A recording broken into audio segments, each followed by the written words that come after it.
Hey everyone, and welcome back to my channel. So I am obviously doing a recommendations video for everybody's favorite trope, Grump and Sunshine. But I feel like Grump and Sunshine is a trope that a lot of people love because it also kind of like crosses into a lot of different genres and a lot of other tropes. Like Grump and Sunshine tends to also be like enemies to lovers, or like forced proximity will usually occur in Grump and Sunshine stories just because it's such like a personality dynamic that works really well in all genres. Because I feel like there's always like a gruff barbarian type of character in like fantasy romance, or a very stoic vampire in like paranormal romance, or even in like my personal favorite small town romance. There's always like the gruff mountain man and the like sunshiny little city girl who comes and invades his space, you know? So I feel like it's just a trope that just works across the board for everybody. So without further ado, let's get to my list of my personal favorite ones that I've read in the recent years. A lot of these will be no surprise to you guys because I talk about them relentlessly on my channel, but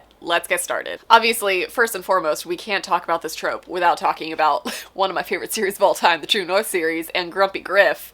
Bittersweet is book one of the True North series, which is a small town romance, like a majority of these books are going to be, set in Vermont at like a cider orchard farm situation. And in this we meet Grumpy Griff, as we like to call him, Griffin Shipley, who is the oldest brother of the Shipley farm family, as he is basically trying to save the farm. Hello, Hallmark Channel movie. He's basically trying to save the Shipley farm from going under by introducing, producing hard ciders as part of like their farm situation. And an old fling of his from college ends up coming back into town because she is kind of putting herself through culinary school and she wants to buy apples from him. And she is just bubbly and fun and just like inserts herself right into the Shipley family and gets accepted immediately. Everybody loves her because she's adorable, and Griffin is just grumping by himself in a corner. And then sparks fly, and it's amazing. This will forever be one of my favorite books to recommend for like all of the things that I love in romance. Another book that I absolutely adore and will never stop recommending to people is Make It Sweet by Kristen Callahan. This is like the epitome of Grump and Sunshine. This follows Emma and Lucian, I want to say. And Lucian is an ex-hockey player. So here's the thing, with Grumps, there's always like a backstory as to why they are the way they are, right? So for Lucian's case, he was a pro hockey player who got injured and it basically took his entire career away from him, and he is struggling with processing that. So he is staying at, I want to say it's his aunt's like estate, and baking there and it being adorable and grumpy. And Emma is a Hollywood actress who got laid off from a TV show that was like a huge like blockbuster TV show, and she is basically trying to figure out what to do with her life. So it's kind of like two people who are at like crossroads of their lives trying to process everything, and our hero is super grumpy about it, and our heroine is just like, everything's gonna be fine, we're okay, we're doing it, it's okay. And their chemistry is just off the charts. I adore this book so much. Also, there's baking. There's a sexy baker in this. It's good times. Okay, the next book or books that I want to recommend is literally any Mariana Zapata book. Not all of her books are Grump and Sunshine, but that is an ongoing theme in her books. Her books are super, super slow burn, and the tension that you build between two opposite characters is just impeccable.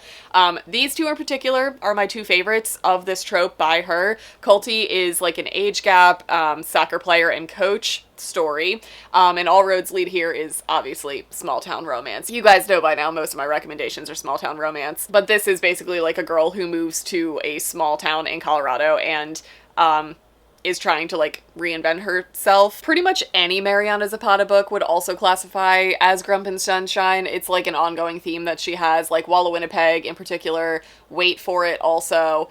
She just really likes writing very like angsty, broody, usually older male characters, and then like this young, vibrant, happy-go-lucky, quirky chick just kind of like inserts herself into these grumpy men's lives, and the chemistry is off the charts. The tension builds for eternity because her books are long, and it's so worth it. It's so worth it. Literally anything by Mariana Zapata is what I'm gonna recommend in pretty much every video. Some recent releases that I'm gonna recommend with this trope is the Twisted series by Anna Huang.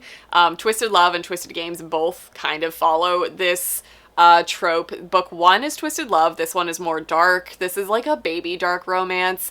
Alex, who is our hero, is like He's the strong, silent type to a T. He's got some shit going on in his past. He has some shit going on in his present and future. And nothing can mess with that until our heroine just kind of like bounces her way into his life. It's also like brother's best friend trope. He is kind of assigned to keep an eye on her while her brother goes away. And it's spicy a spicy meatball. And then Twisted Games is a sequel to that, and that is a bodyguard princess trope, which tends to also encapsulate the Grump and Sunshine, because Reese is the bodyguard in this, and he is so dark and broody until they get alone together, and it's amazing. So both books by Anna Huang follow this trope, but in very different elements. One is kind of like darker romance, slight crime mafia vibes, and the other is like a royalty vibe thing. But both are Grump and Sunshine, and it's great. I love it. Another recent release that I'm gonna recommend that everybody's talking about right now is the new Tessa Bailey book, It Happened One Summer.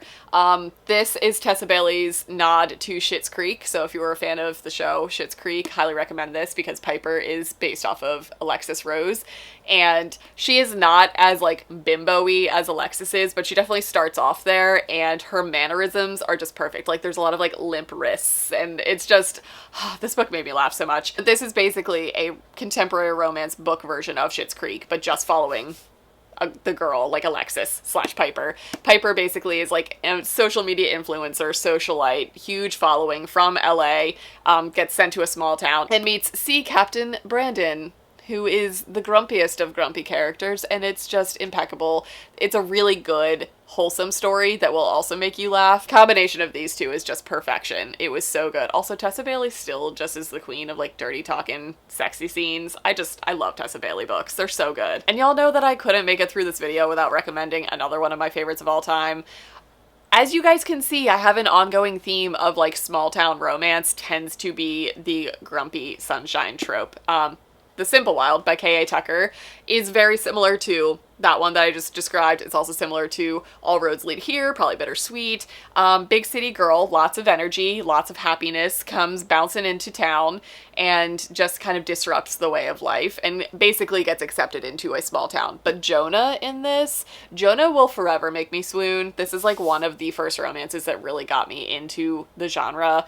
But this is small town Alaska. Kala basically has to go to make amends with her like estranged father that she never knew growing up, and he is a pilot up in Alaska, and she ends up falling for another one of the pilots, and he is the grumpiest of grumps, and I love him so much. This book is so good. There's so much more to this book than that trope, but it doesn't hurt that it's there. Another one that is a very similar type of storyline is Archer's Voice by Mia Sheridan. Mia Sheridan writes a lot of emotional stories, like the emotions are high in this book, but this is a similar story of a girl who moves to a small town and ends up befriending like a distant neighbor, aka Archer, who is kind of like the town recluse, and she is just like, you know what, we're gonna be friends.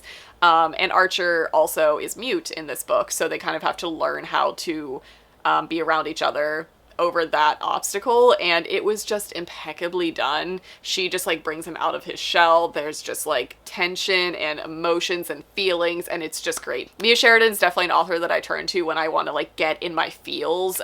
They're so good. So branching off from small town romance, another common theme with Grump and Sunshine are all of the Hades and Persephone retellings, because Hades is the epitome of the Grump and Persephone is the epitome of sunshine. He's literally the lord of the underworld, and she is the goddess of spring. So like the combination of those two tend to be Grump and Sunshine. It's varying degrees depending on what version you're reading, but most of those tend to have elements of Grump and Sunshine. So a touch of darkness, neon gods, probably Akamath. Feyre's not very sunshiny for a while.